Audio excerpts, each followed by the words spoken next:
from losing everyone you ever loved to sacrificing yourself for others. These are 16 of the saddest backstories in One Piece. And let's start with Sanji. Even before Sanji was born, his father, Judge, had the idea of genetically modifying his children in order to give them superhuman powers. Although this crazy idea worked for all of his other children, it didn't work for Sanji, which led to him being very different from his brothers. They were violent and heartless, while he was soft, emotional, and kind.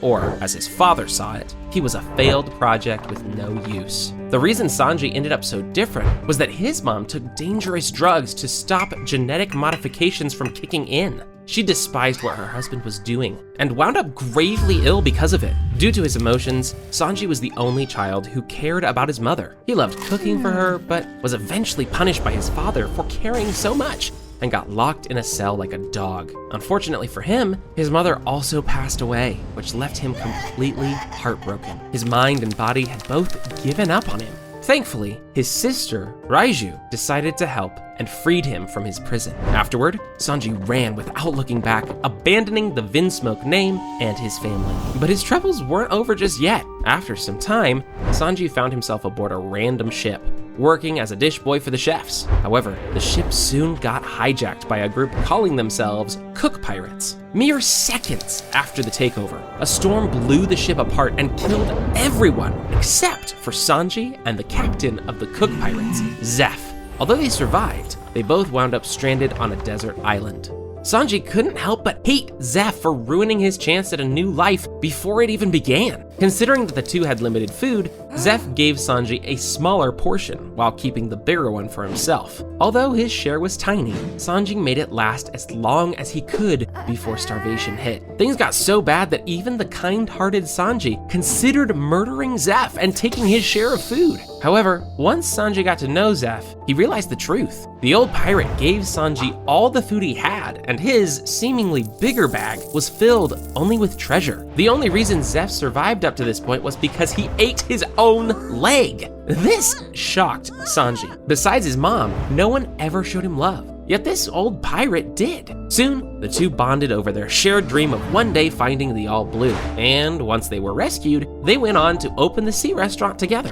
And although this story at least had a happy ending, the same can't be said for the next one. Rocinante and Doflamingo. Rocinante was a part of the Don Quixote royal family. His family used to be the rulers of Dressrosa before they moved to Marioa and became celestial dragons. After centuries of living the high life, Rocinante's dad, Homing, suddenly decided that he just wasn't cut out for the boring and privileged lifestyle. So he decided to live with the normal people instead, and took his wife and sons with him. At first, Homing and his wife were pretty happy about leaving their old lives behind. But what came next for them was beyond horrifying. First of all, considering Rocinante and his family left Marioa, they barely had any money. They somehow managed to get a house for themselves, but things went downhill from there. The people around them hated the family for being former celestial dragons, seeing them as monsters. Soon enough, their house was burned down and the entire family was forced to live in a junkyard shack. As time went on, they lost the little money they had and nobody was willing to hire them. Since they had no money for even food or medicine, the boys often had to eat garbage in order to survive.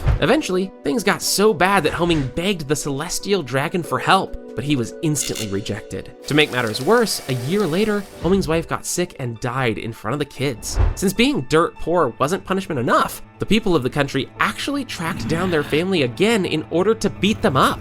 Later, they hung them up on crosses and started pelting them with rocks to humiliate them even further. The three Don Quixotes somehow survived all of this, but it left them scarred for years to come. Soon after, Rocinante's brother Doflamingo received a pistol as a gift from a gangster named Treble. Doflamingo hated his father and believed that he was responsible for everything that had happened to them since he chose to leave Marioa willingly. So, filled with rage, Doflamingo shot Homing, even though Rocinante begged his brother not to do it. Afterward, he was about to kill Rocinante too, but decided to spare him. Doflamingo then took his father's head back to Marioa, thinking that this would earn him his title back, but he was wrong, and his plan failed. This left both brothers to fend for themselves, all alone. Losing your parents is something no one should experience as a child, but what about a character who lost absolutely everyone he ever knew.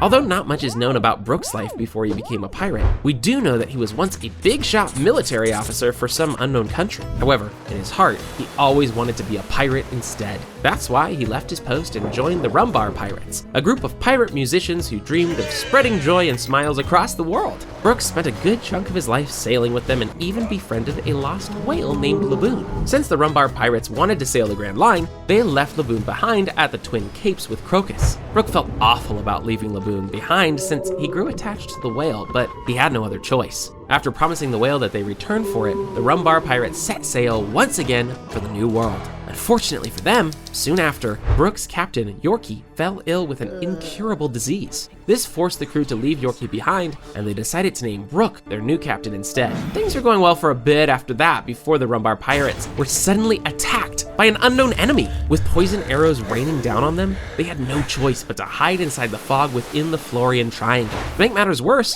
the crew's doctors were among the first ones to lose their lives, meaning that there was no one left to treat the crew. With no cure for the poison, the Rum Bar Pirates had no choice but to wait for their inevitable deaths. Hopeless and lost, Brooke suggested the crew play one final song for Laboon. Even though they couldn't fulfill their promise to the whale, at least they could bid him one final goodbye. As the crew started playing, Brooks' eyes began to water as the people around him slowly began to die, one after another. All of them died with smiles on their faces, and Brooke was the last one to fall. While his body was rotting away, it took Brooks' soul a whole year to find it again, because it was hidden inside the very dense 𝐿orian Triangle fog. Returning to life as a drifting skeleton, Brooke was completely lost and had no way to leave the 𝐿orian Triangle. Eventually, he wound up collecting the remains of his fallen comrades. Stranded out in the fog all alone on a broken ship, Brooke spent 50 years trying to keep himself somewhat sane, all in the hopes of fulfilling his promise to Laboon and seeing him again. What Brooke went through was heartbreaking, but what happened to Tom might be even sadder. Tom was a fishman and shipwright who built the 𝐿oRoJackson, the Pirate King's ship. Back in the day, with his younger brother, Den, Tom became an apprentice to a master shipwright. He then married a mermaid named Kokoro, and both of them moved to Water 7. Despite building one of the most legendary ships in history, Tom lived a modest life with a workshop located on the outskirts of the city. He lived there with his wife, a pet frog, and his adopted son, Iceberg. Eventually, a young boy was left stranded out on the coast near Tom's workshop. After having a chat with the kid, Tom admired his passion for creating things. And soon enough, the young boy named 𝗕𝗲𝗄𝐿 was taken in by Tom and his wife. Things were great for a while. Everyone was happy, and Tom's boys were starting to build ships under his guidance. The Pirate King even came back to ask Tom to repair the 𝐿oRoJackson for his final voyage. However, after Roger's execution, Tom's simple life was turned upside down when the government decided to arrest him for building 𝐿oRoJackson. Since Tom was always proud of what he had built over the years, he didn't shy away from taking responsibility. Although he was supposed to get a death sentence, Tom made a deal with the judge. If he could build a train that would help goods and people travel through the sea, he would be pardoned. He was given 10 years to finish the project. But what Tom didn't know was that this trial was also a front for the world government to get their hands on him, since he was the owner of the blueprints to an ancient warship called Pluton. Anyway, in the following years, Tom would work on building a train, but he and his family were constantly harassed by Spandam and CP5, who were trying to get their hands on the blueprints. Since Tom was never going to give the world government what they actually wanted all along, Spandam grew more and more frustrated with him.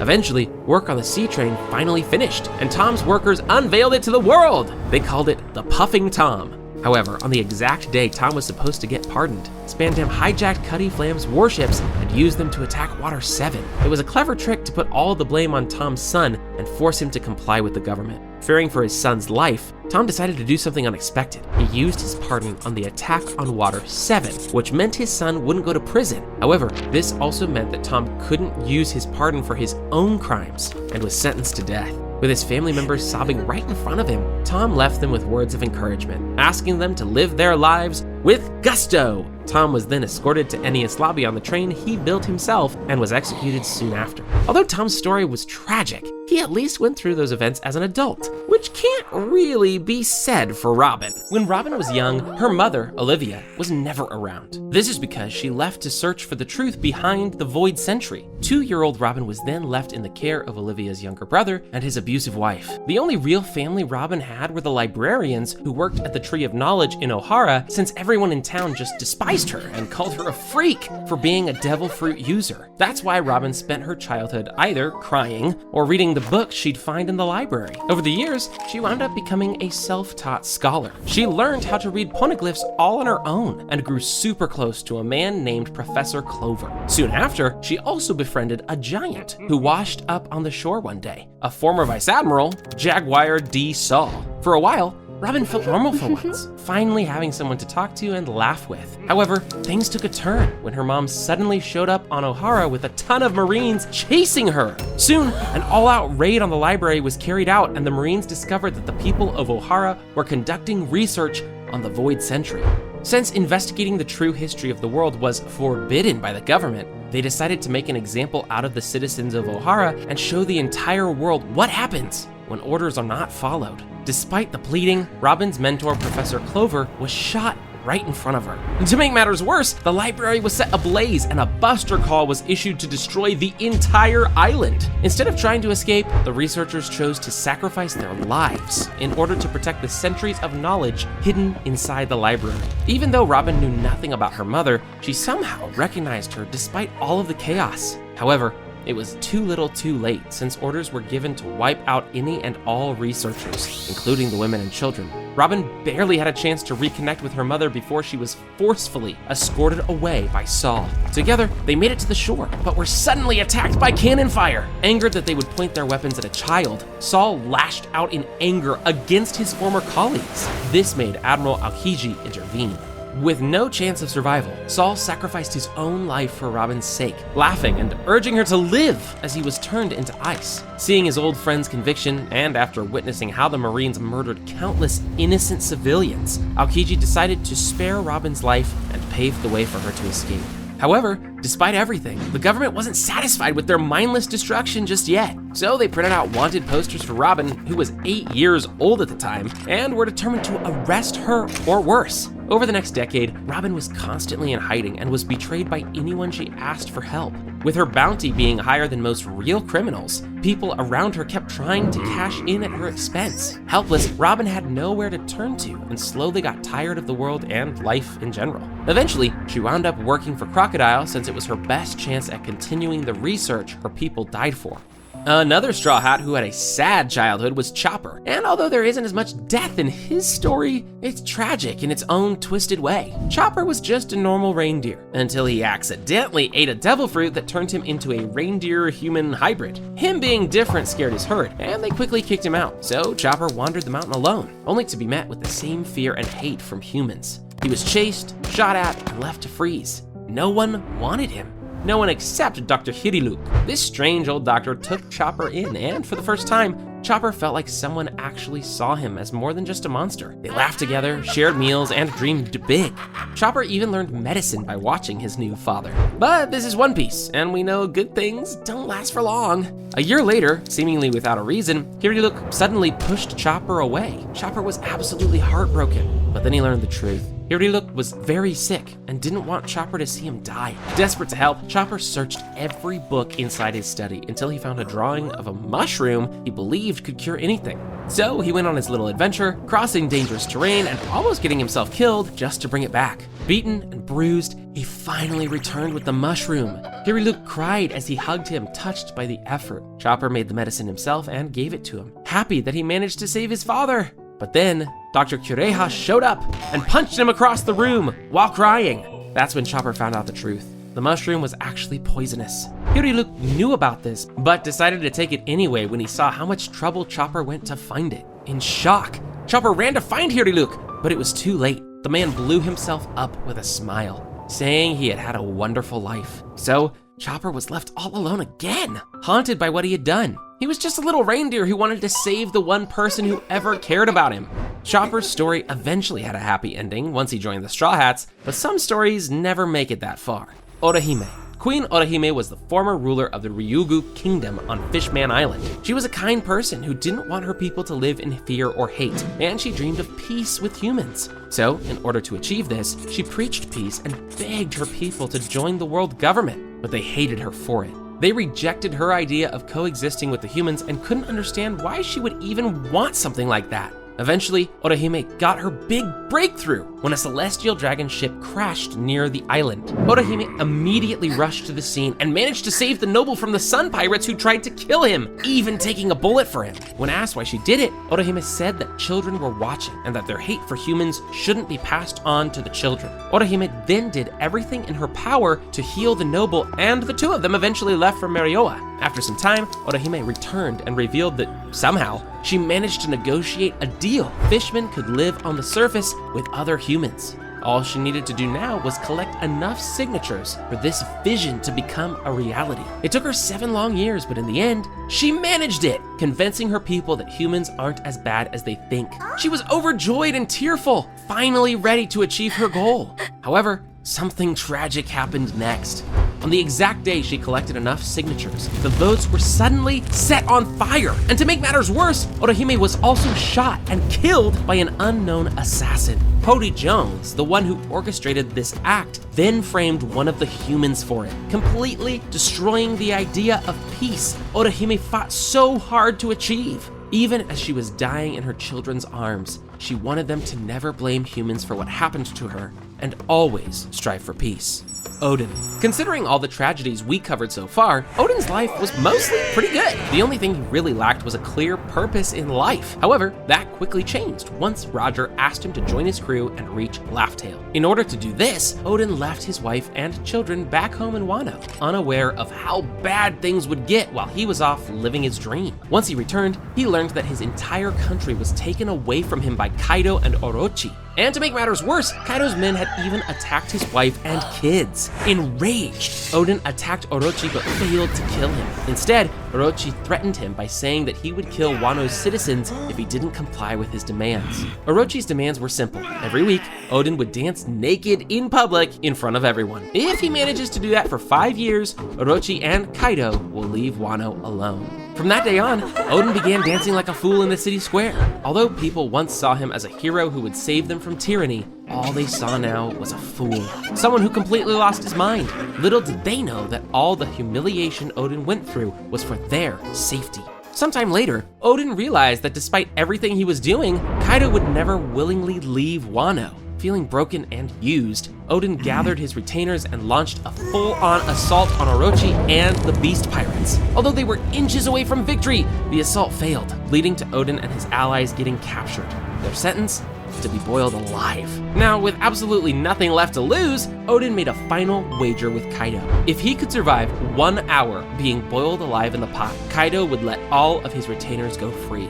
Kaido agreed to these terms. When the time came, Odin entered the pot and lifted all of his retainers above his head on a plank so they wouldn't get hurt. Then, while carrying all of them, Odin successfully survived 1 hour in a boiling pot, winning the bet. However, knowing that his deal with Kaido would not be honored, Odin then threw his retainers far away, urging them to escape and live on. In the end, Kaido shot him dead, but Odin died with a smile on his face, knowing that his will would live on. And Odin was right. His will definitely did live on, but it also led another character on a tragic journey of her own. You see, Yamato was the daughter of Kaido, and she was groomed from a young age in order to become his heir and continue his legacy. However, one day in Wano, while Yamato was only 8 years old, she witnessed the public execution of Kozuki Odin. This event sparked something inside of her, and she developed an immense admiration for the samurai. Later on, when Kaido planned to assassinate Momonosuke and his family, Yamato tried to intervene. Although she wasn't strong enough to stop it, she did spot a curious logbook floating towards her from a stream near the Kyoto castle. The book belonged to her idol, Kozuki Odin. This was a sign for Yamato to personally embody Kozuki Odin and everything he stood for. So her goals became to open Wano's borders and free the people on the island. However, after telling her father about this dream, Yamato was beaten down and had explosive shackles put on her arms so she couldn't leave the country. Yamato did everything she could to rebel. She started riots, kicked down guards, and even knocked a few of them out with her haki, even though she was starving and hadn't had water in days. Kaido was impressed, but still wanted nothing to do with someone who pretended to be Odin. Instead of killing her, Kaido locked Yamato inside a cave with 3 powerful samurai prisoners. At first, Yamato was scared of them, but she quickly realized they weren't so bad when one of them gave her all the food they had. Once they found out Yamato admired Odin, they even freed her from her chains and helped her read Odin's logbook. By that time, it had been days since Kaido last sent any food or water. The samurai figured he was finally ready to let Yamato die, so they decided to break out and fight. They left Yamato behind, hoping that they'd return for her later. However, Yamato never heard from them again. Weak and barely able to move, the only reason Yamato survived was because one of Kaido's subordinates secretly brought her food and blankets every now and then. Soon enough, Yamato watched helplessly as that same man was executed.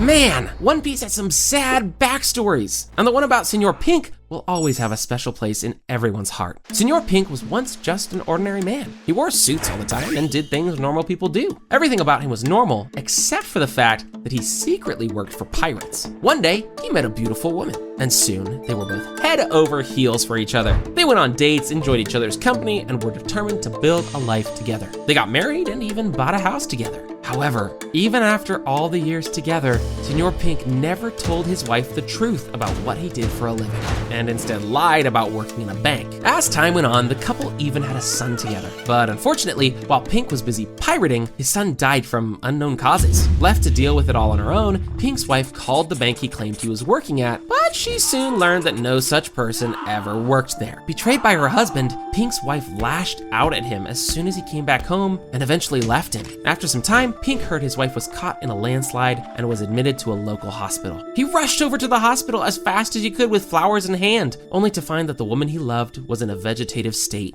unable to speak or express emotions. After this, Pink started visiting her every single day, but nothing changed his wife's emotionless expression. That is, nothing except for a picture of their late son. Noticing his wife's faint reaction to the picture, Pink discarded all of his suits and started wearing the clothes his son used to wear. Despite how humiliating it was, he wore those clothes every day in the hopes of seeing his wife smile once again. And although Señor Pink at least had some family he cared about, Sabo had to create his own. He was born into a noble family in the Goa kingdom, but he hated the life he was given. Everything about it felt fake. His father only cared about status, and his mother was obsessed with appearances, not Sabo's well-being. Feeling trapped, Sabo ran away to live in the Grey Terminal among outcasts and scavengers. He built a small shelter in the jungle and lived alone until Ace stumbled upon him one day. At first, Sabo was hesitant to trust him, but over time, the two became close friends and made a plan to start a pirate crew together. From there on, they spend every moment of their life saving money so they can buy a ship one day. However, things changed when Luffy discovered their hidden stash. Though they were cautious of him at first, Luffy kept their secret and quickly became part of their group. Soon, the three formed a brotherly bond and swore an oath to set out to sea together. But that carefree life quickly ended when Sabo's father tracked him down and forced him to return to the city. Back in his old home, Sabo learned something terrifying. The nobles from the city planned to burn the entire Grey Terminal with everyone inside just so their kingdom could appear more clean to celestial dragons. After hearing about this, the only thing Sabo wanted to do was escape this cruel place and never look back. So he hopped on a small boat and set sail. But before he could make it anywhere, his boat was destroyed by a celestial dragon visiting the kingdom. By some miracle, Sabo survived, but lost all memory of who he was. He was then rescued by Monkey D. Dragon and taken in by the Revolutionary Army. Without a past to return to, Sabo began a new life, fighting against the cruel world he always hated. Noland, Mont Blanc Noland, was an adventurer and an admiral for the Levneal Kingdom.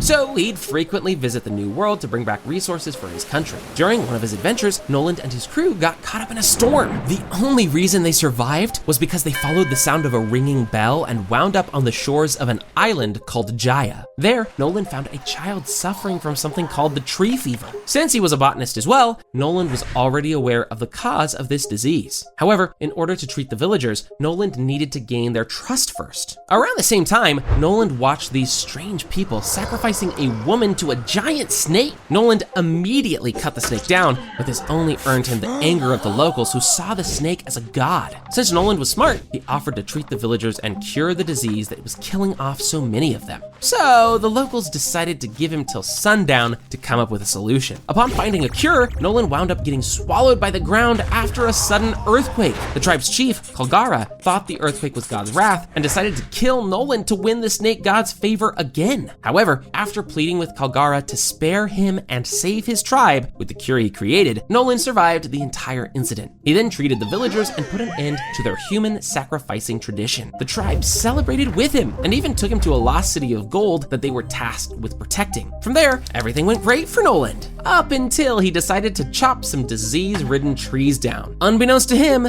these trees were sacred to the tribe, and soon after cutting them, nobody from the tribe wanted to talk to him. Not knowing what he had done wrong, Noland was then asked to leave the island. Even though Noland decided to leave without uttering a single word, the truth of his actions eventually came out, and 𝗕𝗲𝗄 begged him to return someday since he'll always be welcomed. Satisfied with his trip, Noland rushed back to his kingdom to set up a return expedition. Once he told the king about the city of gold, the king was stunned and wanted to come along to see it for himself. The journey back took a long time, and many people lost their lives in the process. But once they finally arrived, Noland was surprised to find that the island had completely vanished. The king was absolutely furious and thought that Noland made up the whole story. Noland was then captured, and once they returned to the kingdom, he was sentenced to public execution. The king even planted a soldier posing as a fake crew member to testify against Noland in front of the people who trusted and respected him the most. Although Noland urged people to believe him, in the end, nobody did. He was soon labeled Noland the Liar by citizens, and they questioned if any of his adventures were true at all. As the blades drew closer to his neck, Noland didn't think about himself at all. Instead, he was only concerned about what happened to his friend 𝗕𝗲𝗄 and his tribe and whether they were okay. After Noland's death, a fairy tale was made depicting Noland as a grinning fool up to no good, while the king looked like a brave warrior. Even after his death, his descendants suffered through the shame of being associated with him, despite the fact that he never lied in the first place.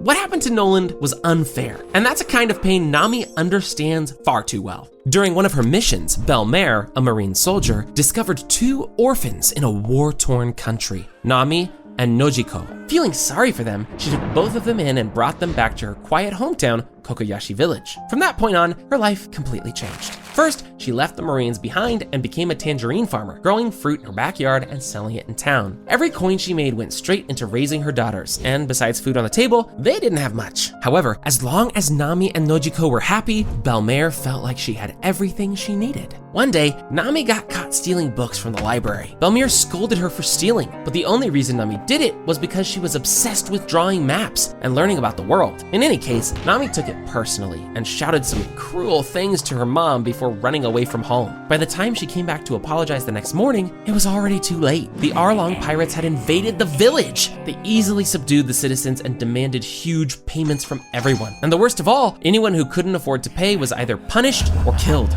𝗕𝗲𝗄 only had enough to pay for 1 adult. And considering that the 𝗲𝗏 pirates didn't know she had children in the first place, she could have easily lied. However, she didn't want to, so she decided to use all of her money to pay for the girls instead. As she was shot right in front of her daughters, her last words were, "Nami, 𝗕𝗲𝗄𝐿, I love you." However, even this wasn't where Nami's suffering stopped, because soon after losing her mother, the 𝗲𝗏 pirates discovered Nami's talent for map making and forced her to work as the crew's navigator. She was beaten, locked up, and branded with their tattoo. Even though Nami was still a child at this point, she endured all of this and even made a deal with 𝗲𝗏.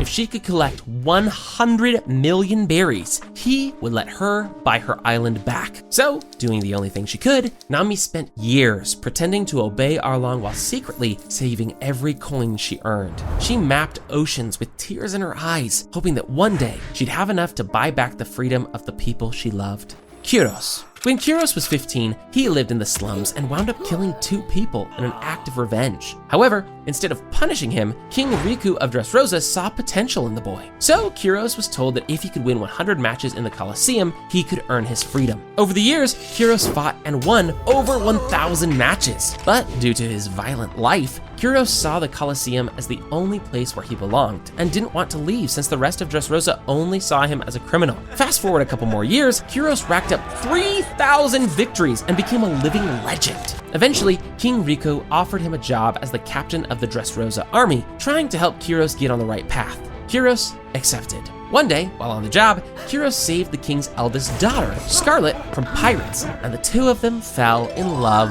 However, King Riku knew that the public would never approve of a former criminal marrying a princess. So he helped fake Scarlet's death so she and 𝗕𝐲 could live happily together. They moved to a secluded cabin at the edge of town and started their new life. Soon, they also had a daughter, Rebecca. Life was simple, but they were happy. That peace didn't last though. A couple of years later, 𝗕𝗲𝗏𝗏 attacked Dressrosa and 𝗕𝐲 rushed to the palace to help, leaving his wife and child behind. But when he got to the palace, he was captured and chained to the floor in front of 𝗕𝗲𝗏𝗏 himself. There, he realized that the king was already caught as well. 𝗕𝗲𝗏𝗏𝗏 then told 𝗕𝗲 that everyone from the royal family must die, and that he already sent someone after his family. Furious, 𝗕𝗲 cut off his own leg in order to escape the chains and attacked the warlord. But before he could even reach him, he was turned into a toy by Sugar. Confused, 𝗕𝗲 still managed to save the king and escape. However, at that time, 𝗕𝗲 didn't know the worst part. Not only was he now a toy, but due to Sugar's powers, he was also erased from everyone's memories, meaning no one knew who he was anymore.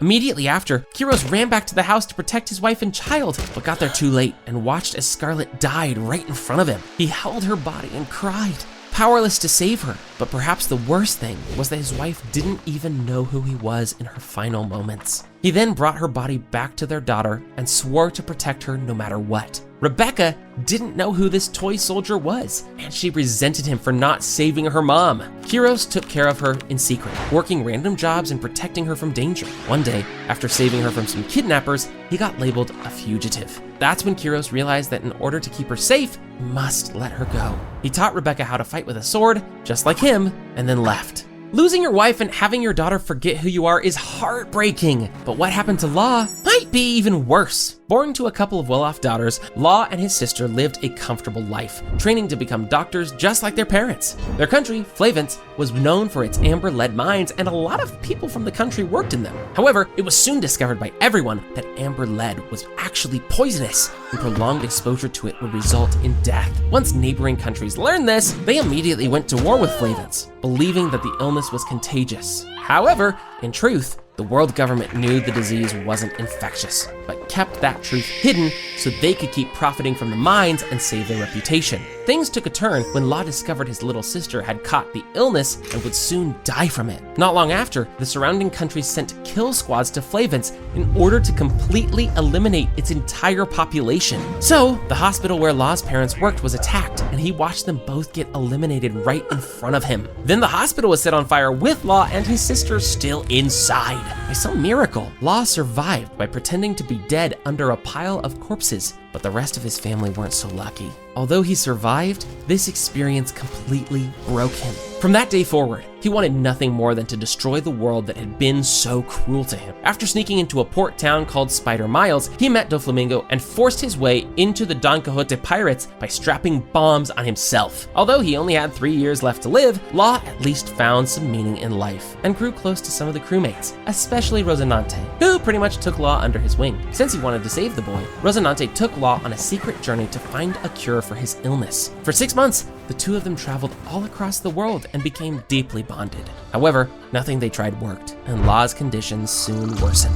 Just when it seemed like all hope was lost, 𝗕𝗲𝗏𝗏𝗏 revealed his plan to steal the 𝗕𝗲𝗏𝗏𝗏𝗏, the only fruit in the world that could cure 𝗲. So, Rocinante came up with a plan to get to the fruit first and feed it to 𝗲 instead. Although the plan worked, Rocinante was badly injured during the mission. He then handed 𝗲 a letter and asked him to deliver it to a nearby marine. Tragically, out of every marine on the island, 𝗲 ended up giving it to Vergo, a person who was secretly working for 𝗕𝗲𝗏𝗏𝗏𝗏. Not long after, Vergo attacked them both, and 𝗕𝗲𝗏𝗏𝗏𝗏's crew arrived on the island. Rocinante then told 𝗲 to hide inside a treasure chest. With a smile on his face, he told him, "I love you." Then the horror began. While 𝗲 was trapped inside the box, he could only listen as Rocinante was beaten up by the Don Quixote pirates. 𝗲 screamed for the beating to stop, but with his last ounce of strength, Rocinante used his devil fruit to prevent 𝗲 from speaking so the pirates wouldn't find him as well. Then, 𝗕𝗲𝗏𝗏𝗏𝗏 showed up and killed him. Crying and helpless,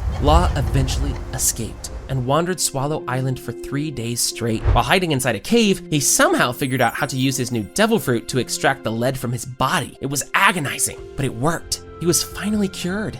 𝐲's story is pure tragedy. He lost everything as a child, eventually found hope again, and then watched it die right in front of him. But believe it or not, this might not actually be the saddest backstory in One Piece. For 𝗏𝗲, there was no such thing as a happy childhood. His whole family were slaves to the celestial dragons. He was born in the 𝐵𝗲𝐴 kingdom and spent most of his youth watching his father and mother get tortured on a daily basis. He was only 4 when the world government found out that he belonged to the Buccaneer race through his father, 𝗏𝗏, so he was hunted down and brought to Marioa with his entire family. Even while being imprisoned in chains, 𝗏𝗲's parents showed him that love can make pain bearable. However, it wasn't long before 𝗏𝗲's mother passed away from all of the abuse. Left alone, 𝗏𝗲 could do nothing but question why he is even alive anymore. It was his father who kept urging him to live on, but he was also silenced soon after. Left all alone as the last surviving Buccaneer on the planet, 𝗏𝗲 needed to escape desperately. However, when he tried to run away during the Celestial Dragon's hunting game, other slaves beat him down and dragged him back. This was also when he made 2 new friends, Ginny and Ivankov. They were slaves, just like him, and actually had a plan to escape.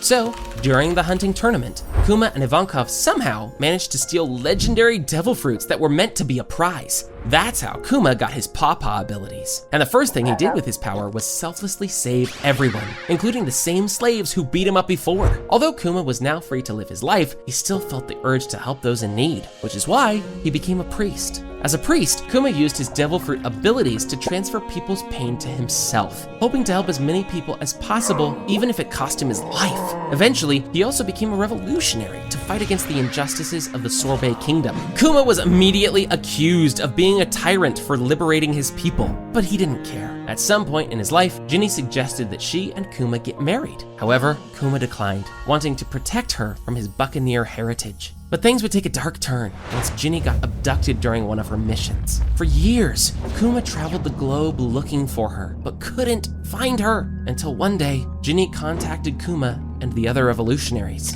She explained that she was experimented on by the world government and was also infected with a blue scales disease, which meant that she wouldn't live for very long. She also explained that she was forced to have a child while she was imprisoned, a daughter she named Jewelry Bonnie. Immediately after Ginny said this, 𝗏𝗏 started rushing towards her location, but because of this, he failed to hear the final part of her message, which was that she loved him. Despite his best efforts, 𝗏𝗏 arrived too late and was informed that Ginny had already died due to her disease. After her death, she was buried near the church where both she and 𝗏𝗏 lived together throughout their life, with 𝗏𝗏 swearing to protect and raise her daughter as his own. Things calmed down for a while once Bonnie came into 𝗏𝗏's life. However, things were far from over for 𝗏𝗏. Like her mother, Bonnie also had the sapphire scales disease, meaning that if 𝗏𝗏 couldn't find the cure in time, she would die as well. 𝗏𝗏 searched and searched for the right doctor to treat her, but it was hopeless, and he soon realized that he only had one option. Even though the world government caused all of the suffering throughout his life, 𝗏𝗏 knew that they were the only ones that had a chance to cure Bonnie. Surprisingly, they agreed to help,